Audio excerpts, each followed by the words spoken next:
En vild fisk som är snart är lekmogen. En hanne.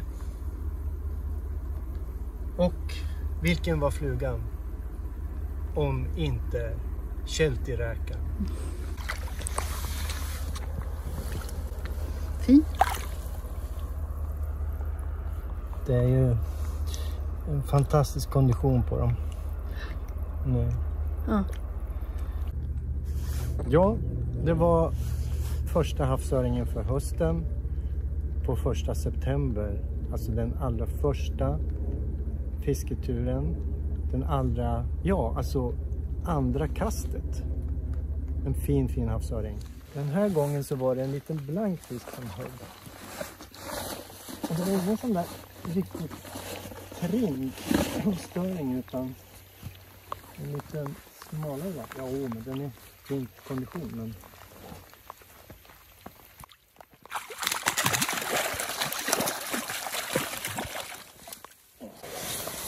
Oj.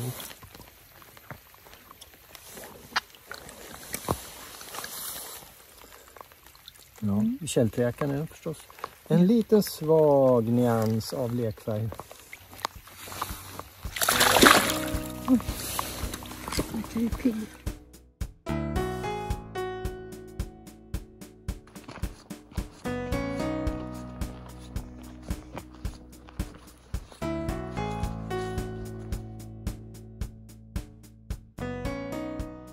Det är massor av fiskstim här ute. Med spigg eller tobis. Gott om abborre här också nu. Och förhoppningsvis havsöring. Vakar gör det i alla fall.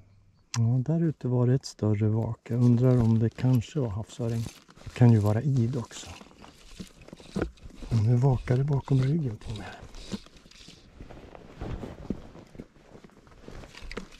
Tidiga hösten är ju en fantastisk tid på det här viset att man kan fånga så många olika arter på samma plats. Jag tycker nästan att de här små fiskarna ser ut som små strömming. Kanske var det önsketänkande att det där var små strömmingsbarn. Nu har jag faktiskt en fisk.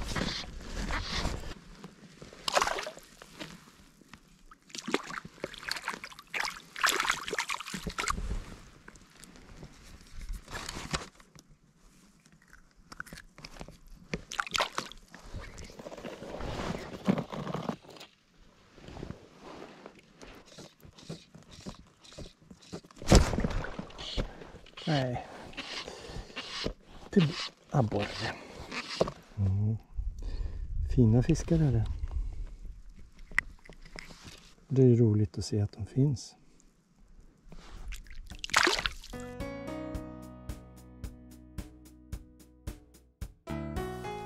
Nu har det börjat blåsa lite från nordost.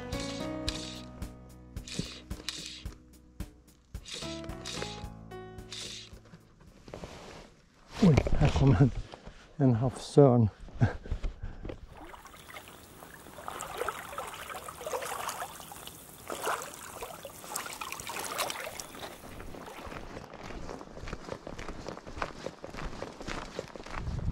Då hittade jag en död nors. Det skulle vara jättespännande att veta mer om hur de funkar i ekosystemet här.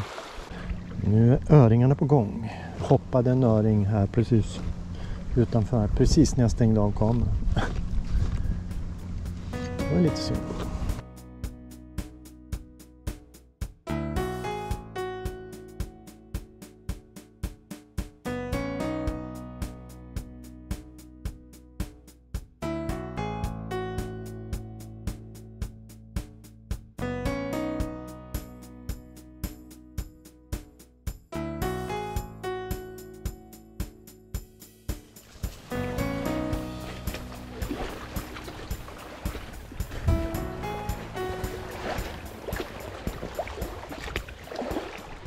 En varm grå dag i september.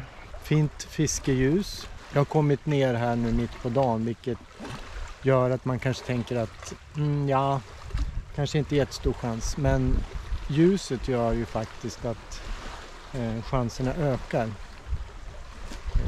Annars är ju morgontimmarna, de tidiga morgontimmarna som är allra bäst på hösten. Ja, men det känns ändå rätt hett idag. Vinden ligger på från sydost kan man säga. Det bästa den här årstiden är frånlandsvind för att man ska få ut det varma vattnet och in det kalla. Eftersom öringen gillar ju lite svalare vatten. Å andra sidan så har temperaturen inte så stor betydelse nu på hösten när vi ligger inom ramen för havsöringens trivseltemperatur. Det är väl bara att sätta igång helt enkelt. Jag har bara fiskat några minuter och här kom första hugget. Spännande. Tänkte just på den 1 september och när jag fick en fisk på andra kastet. Jag tänkte just, tänk om det skulle hända igen. Och där högg det. Men det visade sig vara nog en liten abborre. Det var inte så dramatiskt. Okej, det finns abborre på den här sträckan också. Det är bra. Ja, fick upp pulsen i alla fall. Jag kommer att lägga kasten så långt ut som jag har möjlighet till. För jag tänker att öringarna kanske inte går så nära land just nu. Kanske att jag skulle byta... Oj, där hade vi hugg igen. Kanske att jag skulle byta fluga. Gå på en Jiggy Sandeel istället. Jag upptäckte en sak med Jiggy Sandeel. Kulkättingögon är ju lite speciella eftersom de kan låta, man kan höra att de låter i luften när man kastar. Nu upptäckte jag på inspelningen att de gör ett ganska starkt ljud under vattnet också.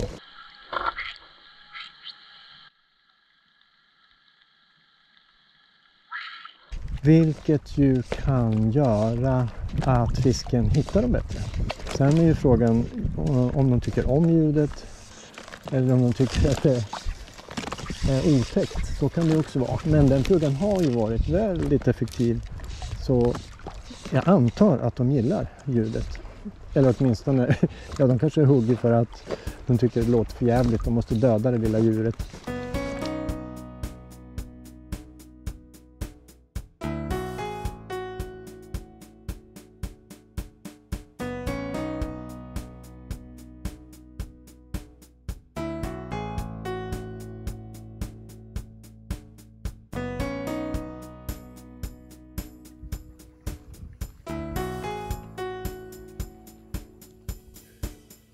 Solen tittar fram och runt omkring mig så vakar det småfisk av olika slag. Jag tänkte jag skulle pröva med en Closer Deep Minnow med en vinge som är mixad med blått och grönt för att få en liten skimrande effekt. En fluga som kan imitera många olika sorts småfisk och som dyker som en tobis snabbt mot botten. Ja, vi kan ju konstatera att abborrarna i alla fall gillade den där flugan. Men var är öringarna? Här kommer ett gäng med tobisar. Nu ska jag ta hand om nyponen som jag plockade när jag fiskade. Man behöver inte göra nyponsoppa. Jag brukar göra en nyponpuré och klicka på frukostyoghurten. Brukar söta den med lite lokal honung från trakten här. Jag kokar upp nyponen och sen kör sönder dem med mixerstaven. Jag klickar alltså i den här purén eller pastan med kärnor och alltihop då i ett durkslag och sen så tar jag en sked och bara trycker igenom så här.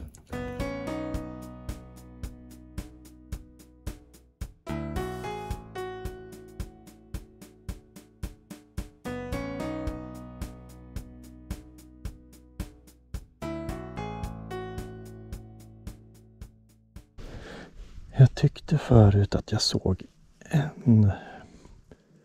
en svallvåg som av fisk som simmar i ytan. Jag tänkte att det var inbildning, men nu ser jag faktiskt att det kommer stimmerfisk här och plaskar och stänker. Skulle kunna vara id, kan vara abborre, känns inte som öring. Klunsiga mak. Vi är snart in och kasthåll. Ja, där kom det en.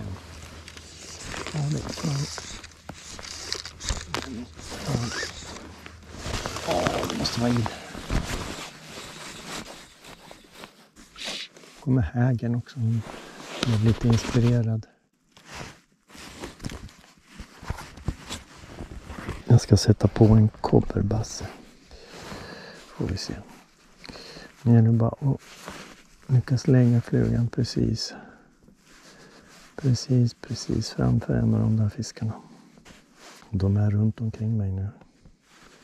Om det är id så brukar ju en mäla funka. Jäklar vilka vakter längre bort.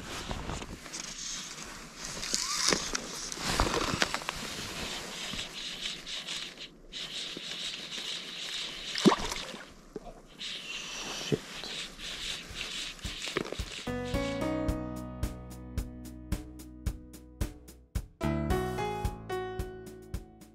Wow. Måste berätta om vad hände när vi kom. Ja, det första jag ser precis när jag går ner, innan mitt första kast då, så ser jag en öring hoppa 10 meter ifrån mig. Så det var häftigt. Så de är ju här. Det är bra att veta i alla fall. Mosi prövar med bombarda och fluga. Men det verkar vara alldeles hopplöst att fånga någon fisk den här kvällen. Ja, här är djupare.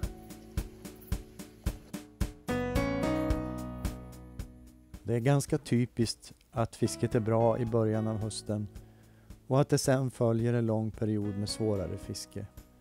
Och att fisket blir bättre igen när vattnet blir kallare. I oktober kommer till slut höstregnen och havsöringarna kan vandra upp i Bråvikens alla små bäckar för att leka. Jag ger mig ut på lekskådning. Men jag tänker också på alla de stora blanka öringar som har hoppat över leken nu och som väntar på mig där ute i Bråviken.